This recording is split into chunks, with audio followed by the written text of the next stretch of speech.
नमस्कार विद्यार्थी मित्रांनो, मी प्राध्यापक निखिल स्वामी. आज आपण EABD मध्ये युनिट नंबर 5 बघणार आहोत. ठीक आहे. तर युनिट नंबर 5 आहे आपला consumption function and investment function. ठीक आहे. कन्झम्पशन फंक्शन काय असतो, इन्व्हेस्टमेंट फंक्शन काय असतो, ते इन डिटेल आपण स्टेप बाय स्टेप बघणार आहोत. ठीक आहे. सगळ्यात पहिल्यांदा आहे आपल्या पुढे कन्झम्पशन फंक्शन. काय असतं बघा, कन्झम्पशन फंक्शन मध्ये काय एक कन्सेप्ट आहे. ठीक आहे.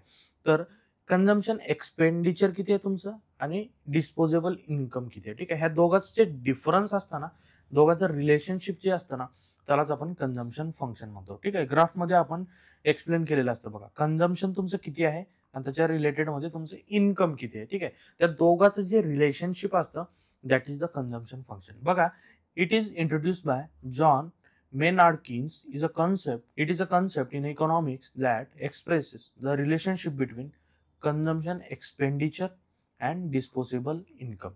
It shows how much households spend based on their income level. ठीक आहे. एखादं हाऊसहोल्ड असतं. ठीक आहे. आपण आपल्या डे टू डे लाईफमध्ये बघतो, आपली फॅमिली आहे. ठीक आहे.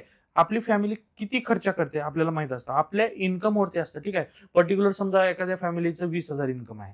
ठीक आहे. 20,000 इन्कमच्या वेळेस ते किती खर्च करणार आहे, विदिन 20,000. ठीक आहे. Including saving, that is the consumption function. ठीक आहे. याचा फॉर्म्युला आहे C is equal to A plus BY. ठीक आहे. C is the total consumption, A is the autonomous consumption, spending when income is 0.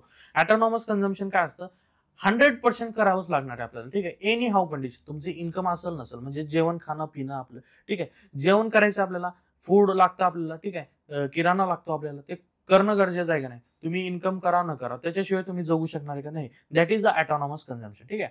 Then B असतं आपलं marginal prosperity to the consumption, fractional of additional income spent on consumption. ठीक आहे. आणि Y असतं disposable income. ठीक आहे. ह्याचं relationship जे असतं ना, ते फॉर्म्युला असतं. ठीक आहे. मार्जिनल प्रॉस्पेरिटी टू कन्झम्पशन और consume is nothing but it measures the proportion of additional income that is spent on consumption. ठीक आहे. बघा, एखादं इन्कम असतं आपलं, समजा आता तुमचं 20,000 इन्कम आहे. ठीक आहे. तर तुमचं झालं 22,000 इन्कम. ठीक आहे. आता तुम्ही ते 2,000 जे स्पेंड करणार आहे that is your marginal propensity to consume. ठीक आहे. मार्जिनल प्रोपेन्सिटी म्हणतो. ऑटोनॉमस काय, बेस लाईन आहे, म्हणजे इन्कम 0 असेल. ठीक आहे. तुम्ही सेव्हिंग मधनं खर्च करता, उधार घेऊन खर्च करता, दॅट इज तुमचं डे टू डे लाईफनं जगणं असतं. ठीक आहे. ते कन्झम्पशन असतं, that is the autonomous consumption. ठीक आहे. असं कन्झम्पशनचा तुम्हाला ग्राफ जर विचारला तर Y ऍक्सिस वरती तुम्हाला प्लॉट करायचा. ठीक आहे. कन्झम्पशन आणि X ऍक्सिस वरती इन्कम प्लॉट करायचं. ठीक आहे. त्यावरती आपल्याला काय करायचं, Y इकडे काढायचं, C इकडे काढायचं. या दोघांचं जे डिफरन्स असतं, सेव्हिंग असतं. ठीक आहे. तर ते आपल्याला प्लॉट करायचं. ठीक आहे. लक्षात ठेवा, ग्राफ कसं काढायचं, असं ग्राफ काढायचं आणि ह्या दोघांचा डिफरन्स हे सेव्हिंग लिहायचं. इकडं Y, इकडं X, इकडं कन्झम्पशन, इकडं इन्कम. ठीक आहे. असं ग्राफ तुम्ही प्रोड्यूस करून येऊ शकता एक्झाम.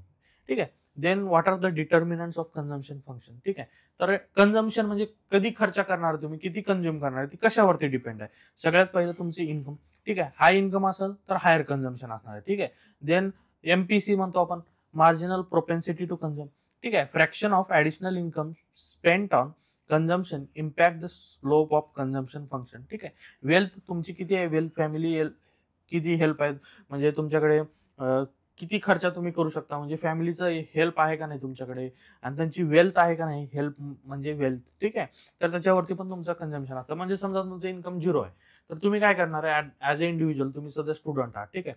तुम्हाला खर्च करायचा, तुम्ही कसं करणार, ऑटोनॉमस खर्च आहे तुमचा. ठीक आहे. तुम्हाला घरून येत आहे म्हणून तुम्ही खर्च करता, तुमचं इन्कम 0 आहे तरी तुम्ही खर्च करता, that is the wealth based consumption. ठीक आहे. Then interest rate.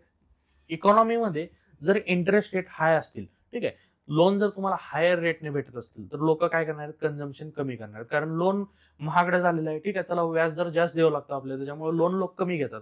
लोन कमी घेतले म्हणजे काय, कन्झम्पशन कमी होणार आहे. जर लोन तुमचं स्वस्त असेल, घ्या, गाडी घ्या, घोडा घ्या, सगळं असं खर्च करत जात असतो माणूस. त्याच्यामुळे काय असते, इंटरेस्ट रेट पण इम्पॉर्टंट फॅक्टर आहे. Then expectation. कंझ्युमरचे एक्सपेक्टेशन काय. ठीक आहे. समजा जर कंझ्युमरचे पगार आहे आज 20,000, पुढच्या महिन्यात 25 होणार आहे, त्याच्या पुढच्या महिन्यात 30 होणार आहे. ठीक आहे. त्याला माहिती आहे, मग त्याची एक्सपेक्टेशन वाढणार, त्याच्यानुसार खर्च वाढत जाणार, त्याचं EMI वाढत जाणार. ठीक आहे. देन गव्हर्नमेंटचे टॅक्सेशन. ठीक आहे. टॅक्सेशन कसे सिटीजन फ्रेंडली आहेत का नाही, त्याच्यावरती पण आहे. समजा तुम्ही हाय रेट, आता सध्या पॉपकॉर्न चालू आहे बघा. ठीक आहे. काही म्हणजे गव्हर्नमेंटवरती क्रिटिसिझम होत आहे, पॉपकॉर्न खाल्लं तरी टॅक्स लागणार आहे. ठीक आहे. म्हणजे असं इरिलेव्हंट टॅक्सेशन जर गव्हर्नमेंटने जर इंट्रोड्यूस केले, तर आपल्याला काय करावं लागणार आहे, जास्त गव्हर्नमेंटला पैसा द्यावा लागणार आहे. म्हणजे आपलं कन्झम्पशन कमी होणार आहे टॅक्सेशन वाढलं तर, आणि टॅक्स कमी झाला तर आपण एक्स्ट्रा कंझ्युम करणार आहे. ठीक आहे. देन कल्चरल आणि सोशल फॅक्टर असतात. ठीक आहे. आता जीन्स आहे, जीन्स काही लोकांच्या घरी अलाउड नसतं. ठीक आहे. त्यामुळे जीन्सचं पण फॅक्टर तुमच्याकडे असतं. म्हणजे असे मल्टिपल फॅक्टर्स आहेत, भरपूर फॅक्टर्स आहेत जे की आपलं कन्झम्पशन फॅक्टर्स काय करतात, इम्पॅक्ट करत असतात. ठीक आहे. हे इकॉनॉमिक्स तुमची लाईफस्टाईल असेल, ठीक आहे, सोशल नॉर्म्स असतील, रिलिजियस नॉर्म्स असतील, त्याच्यावरती पण तुमचं सगळं हे कन्झम्पशन व्हॅरी करत असतं. आणि डेमोग्राफिक्स, ठीक आहे, तुमची age, population size, household composition, त्याच्यावरती पण कन्झम्पशन पॅटर्न डिफरंट होतो, डिफरन्शिएट होत असतो. ठीक आहे. तर ह्याच्यातले तुम्हाला 4-5 पॉईंट लक्षात ठेवायचे जे की डिटर्मिनंट्स असणार. ठीक आहे. Why it is important. ठीक आहे. इकॉनॉमिक प्लॅनिंगसाठी गरजेचं असतं कन्झम्पशन फंक्शन. ठीक आहे. ऍग्रिगेट डिमांड किती आहे मार्केटमध्ये, ठीक आहे, किती लोक खर्च करू शकतात, ठीक आहे, कन्झम्पशन कसं अफेक्ट होऊ शकतं, ठीक आहे, हे सगळं मल्टिप्लायर इफेक्ट आपल्याला चेक करण्यासाठी गरजेचं असतं. डिसिजन मेकिंग घ्यावं लागतं आणि स्टेबलायझेशन पॉलिसीज बनवावं लागतात गव्हर्नमेंटला. ठीक आहे. तर त्याच्यासाठी पण हे कन्झम्पशन फंक्शन अनालिसिस करणं आणि त्याचं महत्त्व जाणून घेणं आपल्यासाठी खूप महत्त्वाचं असतं. ठीक आहे. तर अशा प्रकारे कन्झम्पशनचे फंक्शन आहे, ठीक आहे, त्याचे डिटर्मिनंट्स आहेत आणि त्याचे इम्पॉर्टन्स आहेत. ठीक आहे. याच्यातले तीन चार पॉईंट तुम्हाला लक्षात ठेवायचे आलं तर. ठीक आहे. तर ह्या 5व्या युनिटमध्ये एक खूप इम्पॉर्टंट टॉपिक आहे मित्रांनो. ठीक आहे. 100% येत असतो. ठीक आहे. कन्झम्पशन फंक्शन नसेल ते आपलं आहे बिझनेस सायकलचं, जे येणारच आहे आपल्याला. ठीक आहे. कन्झम्पशन फंक्शन, इन्व्हेस्टमेंट फंक्शन आणि बिझनेस सायकल हे 3च इम्पॉर्टंट टॉपिक्स आहेत.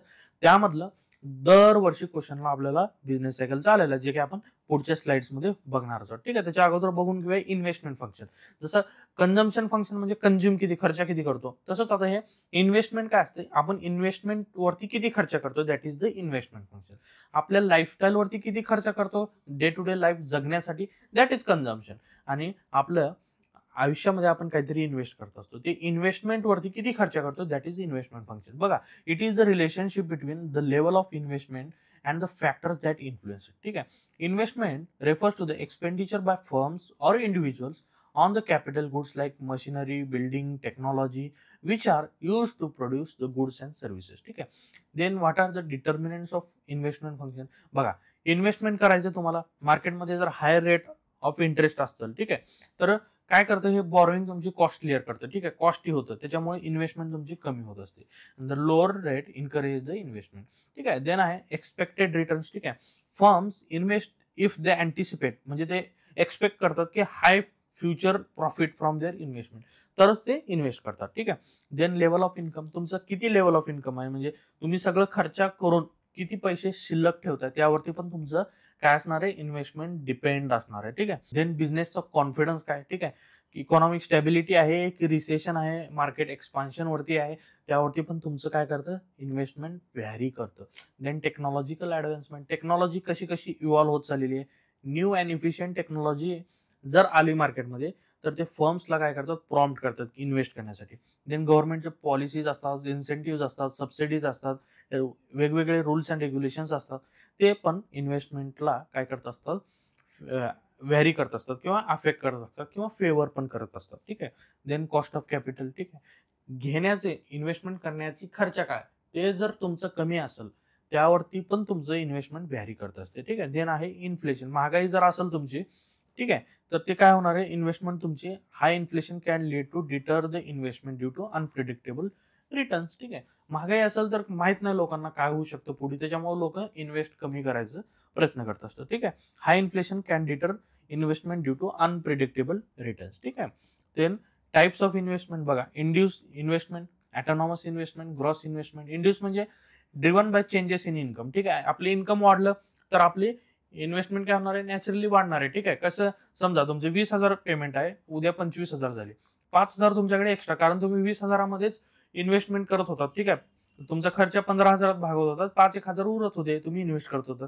आता ते 5,000 तुम्ही एक्स्ट्रा खर्च करणार, प्लस उरलेले 5,000-7,000 तुम्ही परत काय करणार, इन्व्हेस्ट करणार. त्याच्यामुळे इन्कम वाढलं तर इन्व्हेस्टमेंट वाढतं. ठीक आहे. Autonomous independent income levels often related to government spending on infrastructure and, ठीक आहे. तर आता गव्हर्नमेंट कधी कधी रोड, रस्ते, हायवे, पोर्ट, एअरपोर्ट असं बांधत असतं, त्याच्यामुळे काय होतं, एक मार्केटमध्ये बूम क्रिएट होत असतं, ठीक आहे. त्याच्यामुळं पण काय होत असतं, इन्कम तुमचं इन्व्हेस्टमेंट वाढत असतं, ठीक आहे. देन ग्रॉस इन्व्हेस्टमेंट आहे, total spending on capital goods, ठीक आहे. देन समजा buying a new machinery while maintaining old ones, ठीक आहे.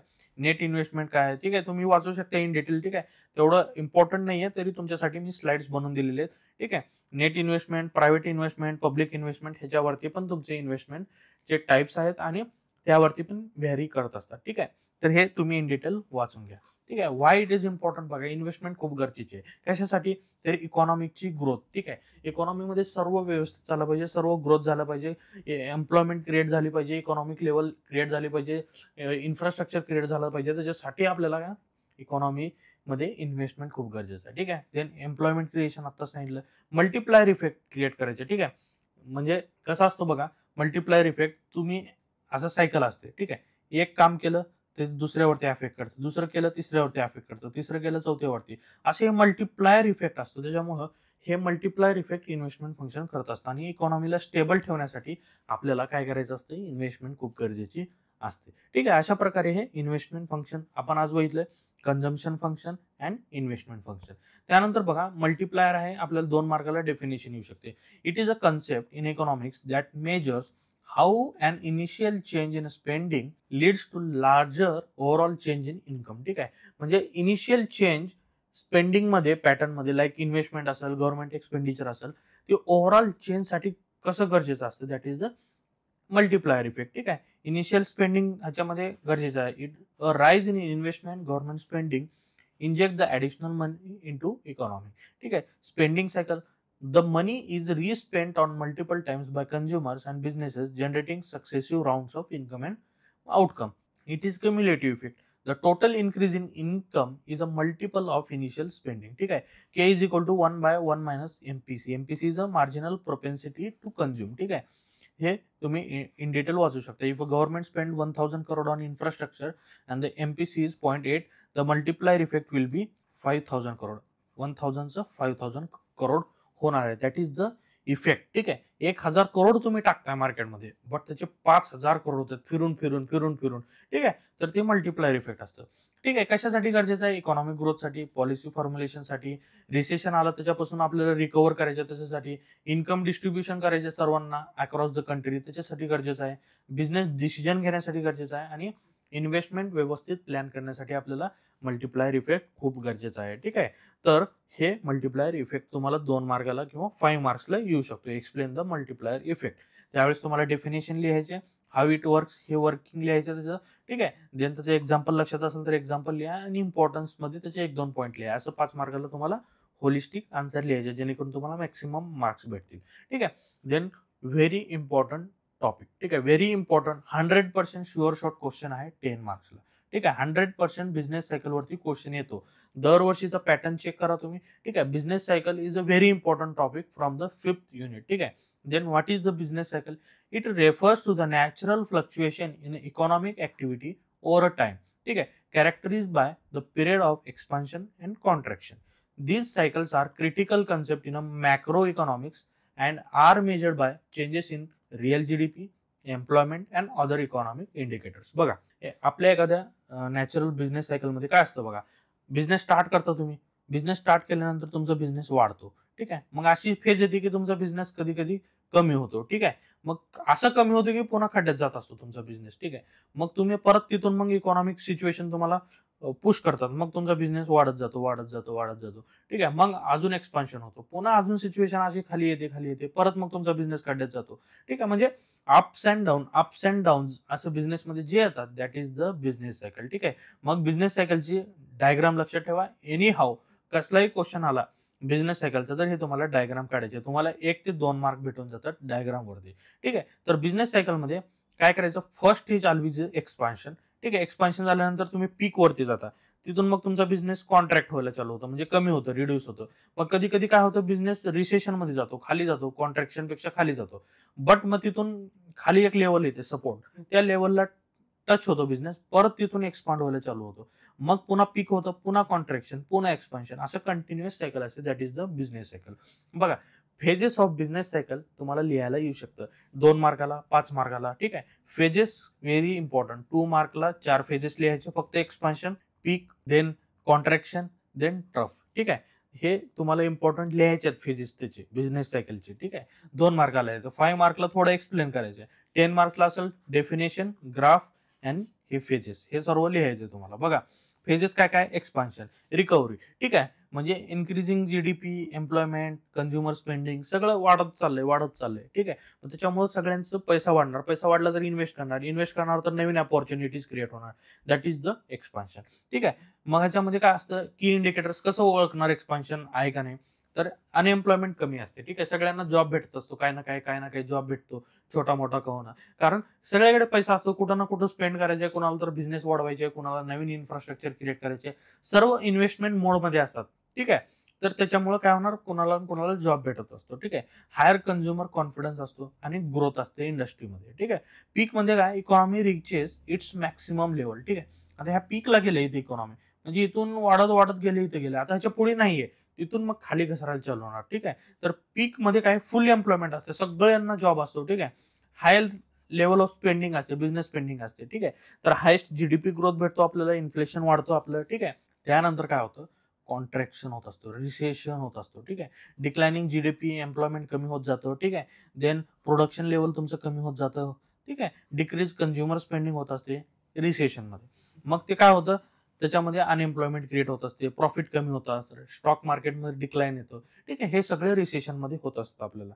त्यानंतर बघा परत मग तुमचा बिझनेस काय होतो, ट्रफला जाऊन पोहोचतो, म्हणजे खालचं पीक लेवलला वरती हाय पोझिशन, म्हणजे आता असं आहे की ह्याच्या पुढे ग्रोथ नाहीये. तसंच कॉन्ट्रॅक्शन मध्ये ट्रफ असतो, त्याच्या लेवल खाली त्याच्या पडत नाही मार्केट, म्हणजे एक स्टेबल पोझिशन असते, त्याच्यावर पुन्हा मार्केट उचलायला चालू होतं. That is the trough. ठीक आहे, trough is not bottom out marking out end of contraction phase. ठीक आहे, म्हणजे लोवेस्ट लेवल आहे, त्याच्या खाली काहीच नसणार आहे. त्याच्यामध्ये एकदम मिनिमल इकॉनॉमिक ऍक्टिव्हिटी असते, हाय अनएम्प्लॉयमेंट असते आणि लो डिमांड असते. ठीक आहे, की इंडिकेटर लोवेस्ट जीडीपी असते, हायर अनएम्प्लॉयमेंट असते आणि डिफ्लेशन असतं. ठीक आहे, प्रेशर असतं ते.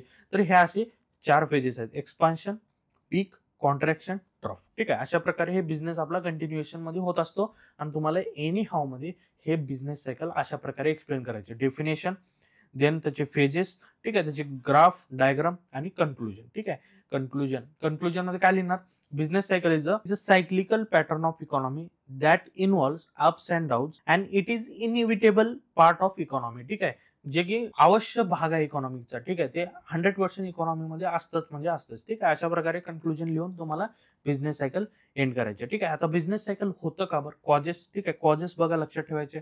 डिमांड साइड फॅक्टर्स असतात. ठीक आहे, सप्लाय साइड फॅक्टर्स असतात, मॉनिटरी फॅक्टर्स असतात, सायकोलॉजिकल फॅक्टर्स असतात. ठीक आहे, इन डिटेल तुम्ही वाचून घ्या.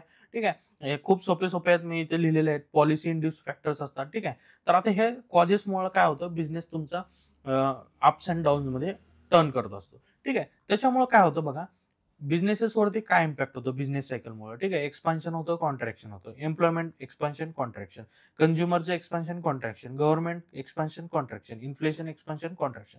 ठीक आहे, प्रत्येक 5 पॉईंट्स आहेत आपले. बिझनेसेसवरती इम्पॅक्ट काय, एम्प्लॉयमेंटवरती इम्पॅक्ट काय, कंझ्युमरवरती इम्पॅक्ट काय, गव्हर्नमेंटवरती काय आणि इन्फ्लेशनवरती काय, सगळ्याचं लिहिलेलं आहे मी. एक्सपान्शन मध्ये काय इम्पॅक्ट होतं, कॉन्ट्रॅक्शन मध्ये काय होतं. ठीक आहे, हे बेसिक आहे, खूप सोप्या भाषेत लिहिलेलं आहे मी. ठीक आहे, तुम्ही रीड करा. ठीक आहे, त्यानंतर बघा बिझनेस सायकलला कंट्रोल कसं करायचं, how to measure and control the business cycle. ठीक आहे, measures to control the business cycle. Monetary policy, expansion phase मध्ये तुमचे इंटरेस्ट रेट हाय करायला पाहिजे. ठीक आहे, सप्लाय कमी करायला पाहिजे. कॉन्ट्रॅक्शन फेज मध्ये इंटरेस्ट रेट तुमचा कमी करायला पाहिजे. ठीक आहे, आणि मनी सप्लाय वाढवायला पाहिजे. ठीक आहे, तसंच फिजिकल पॉलिसीमध्ये एक्सपान्शन मध्ये टॅक्सेस वाढवले पाहिजेत आणि गव्हर्नमेंट स्पेंडिंग कमी केली पाहिजे. कॉन्ट्रॅक्शन मध्ये काय केलं पाहिजे, टॅक्सेस कमी केले पाहिजेत आणि गव्हर्नमेंट स्पेंडिंग वाढवली पाहिजे. ठीक आहे, देन सप्लाय साइड मध्ये प्रोडक्टिव्हिटी इन्हान्स केली पाहिजे, investment, infrastructure, technology and education through. ठीक आहे, बॉटलनेक्स, हर्डल्स जे आहेत प्रोडक्शन मध्ये ते कमी केले पाहिजेत. ऑटोमॅटिक स्टॅबिलायझर पाहिजेत, जसं mechanism like unemployment benefits, progressive taxation to smooth the economic function. Global cooperation करायचं एकमेकाच्या कंट्रीज सोबत. आपल्याला काय करायचं, इकॉनॉमिक शॉक झालं, ट्रेड फ्लक्च्युएशन झाले तर मॅनेज करण्यासाठी आपल्याला एक कोऑपरेशन पाहिजे आणि रेग्युलेटरी आपल्याला मेजर्स पाहिजे, जसं stabilize the financial market through better oversight. ठीक आहे, अशा प्रकारे आपण मेजर्स करू शकतो. कोणकोणत्या through, monetary policy through, physical policy through, supply side factors, automatic stabilizer, global cooperation and regulatory measures. अशा प्रकारे आपण बिझनेस सायकलला कंट्रोल करू शकतो. ठीक आहे. देन आहे इम्पॉर्टंट लास्ट पॉईंट आपला business decisions. Business decisions are the choices made by companies management to achieve specific objectives, optimise resources and ensure the growth and profitability. ठीक आहे. These are based on analysis, strategy and data driven insight. ठीक आहे. बघा, business decision मध्ये काय, कंपनीचं management काय करतं, डिसिजन घेत असतं. कशासाठी, काहीतरी अचीव्ह करायचं असतं, टार्गेट असतं त्यांचं. ठीक आहे. मग ते कशावरती डिसिजन घेतात, अनालिसिस करतात, स्ट्रॅटेजी बनवतात आणि त्यांच्याकडे एक पर्टिक्युलर डेटा असतो. त्या डेटावरती ते बिझनेस घेत असतात, डिसिजन्स घेत असतात. ठीक आहे. Then types of business decision काय, स्ट्रॅटेजिक डिसिजन्स असतात, टॅक्टिकल असतात. ठीक आहे. शॉर्ट टर्म साठी असतात, मीडियम टर्म साठी असतात, स्ट्रॅटेजिक लॉंग टर्म साठी असतात, operational day to day short term साठी असतात आणि फायनान्शियल डिसिजन कशासाठी असतात, funding, capital structure, investment, budgeting साठी असतात. ठीक आहे. Then what are the factors that affect the business decision, market conditions असतात. ठीक आहे. कॉम्पिटिशन असेल, कन्झ्युमरचे प्रेफरन्स असतील, डिमांड असेल. ठीक आहे. इंटरनल रिसोर्सेस, तुमचं मॅनपॉवर किती आहे, टेक्नॉलॉजी किती आहे, फायनान्शियल कॅपिटल किती आहे तुमच्याकडे, त्याच्यावरती तुमचं बिझनेस डिसिजन अफेक्ट होत असतात. गव्हर्नमेंट पॉलिसी, टॅक्सेस काय, नवीन नवीन चेंजेस काय, इकॉनॉमिकचं क्लायमेट काय, एक्सपान्शन आहे, रिसेन्शन आहे, त्याच्यावरती तुमचं बिझनेस डिसिजन अफेक्ट होत असतात. देन अनसर्टनिटी, रिस्क, ते इम्पॉर्टंट फॅक्टर्स आहेत, त्याच्यामुळे पण तुमचं बिझनेस डिसिजन ला फॅक्टर्स असतात हे ते अफेक्ट करत असतात. ठीक आहे. तर हे तुम्हाला अशा प्रकारे लिहायचं आहे. ठीक आहे. व्हेरी इम्पॉर्टंट आहे. ठीक आहे. बिझनेस सायकल करून जावा ह्या युनिट मधलं, ऑल क्लिअर होऊन जाईल. ठीक आहे. ठीक आहे. अशाच प्रकारे जर तुम्हाला पूर्ण सेमिस्टर जर शिकायचं असेल सोप्या भाषेत, मराठी भाषेमध्ये, ठीक आहे, तर आपले सेकंड सेमचे क्लासेस स्टार्ट होणार आहेत MBA 2024 पॅटर्नचा. ठीक आहे. 2024 पॅटर्नचे आपले हे एक्झाम झाल्यानंतर 1 मंथ नंतर आपले क्लासेस स्टार्ट होणार. रेग्युलर ऑल सब्जेक्टचे आपण क्लासेस घेत असतो. ठीक आहे. आजच इन्क्वायरी करा, सीट बुक करून ठेवा तुमची. नॉमिनल कॉस्टमध्ये आपण क्लासेस घेतो. 3 महिन्याची बॅच असते आपली, 3 मंथ्स. ठीक आहे. सिस्टमॅटिक वेने आपण कव्हर करतो ऑल सिलेबस. ठीक आहे. नोट्स भेटतात तुम्हाला आणि आपल्या नोट्सच्या पलीकडे काहीच जात नसतं. तुम्ही चेक करू शकता. ठीक आहे. तुम्ही आपले नोट्स स्वामी अकॅडमीचं ऍप्लिकेशन डाउनलोड करा. ठीक आहे. त्याच्यावरती तुम्हाला नोट्स भेटतील. एखाद्या सब्जेक्टचे नोट्स तिथून घ्या तुम्ही. तिथं चेक करा की बाबा पर्टिक्युलर पेपरला काय येतंय ते स्वामी अकॅडमीच्या नोट्समध्ये आहे का नाही, चेक करा. ठीक आहे. आपल्याकडे लाईव्ह क्लासेस होतात, नोट्स भेटतात तुम्हाला सिम्प्लिफाईड वे मध्ये. लाईव्ह क्लासेस होतात प्लस त्याचे रेकॉर्डेड क्लासेस भेटतात, जसं तुम्ही आता युट्यूबवरती बघताय. अशा प्रकारे हे आपलं कॉम्प्रिहेन्सिव्ह वेने आपण प्रत्येक सब्जेक्ट क्लिअर करत असतो. ठीक आहे. तर तुम्हाला शिकायचं आहे तर डोंट डिले. तुमचा स्कोअर वाढवायचा आहे, हाय प्लेसमेंट घ्यायचे आहे, तर तुम्ही व्यवस्थितरित्या अभ्यास करू शकता स्टेप बाय स्टेप. आणि तुम्हाला जर काही अडचण असेल तर तुम्ही एनी टाइम माझ्याशी कॉन्टॅक्ट करू शकता. ठीक आहे. माझा नंबर दिसत असेल तुम्हाला इथं. ठीक आहे. तर कोणत्याही विषयाचा क्लास असेल तर तुम्ही आपल्याकडे लावू शकता आणि आपली लर्निंग जर्नी इझी करू शकता. ठीक आहे. तर थँक्यू विद्यार्थी मित्रांनो, भेटूया आपण नेक्स्ट सेशनला. Thank you very much.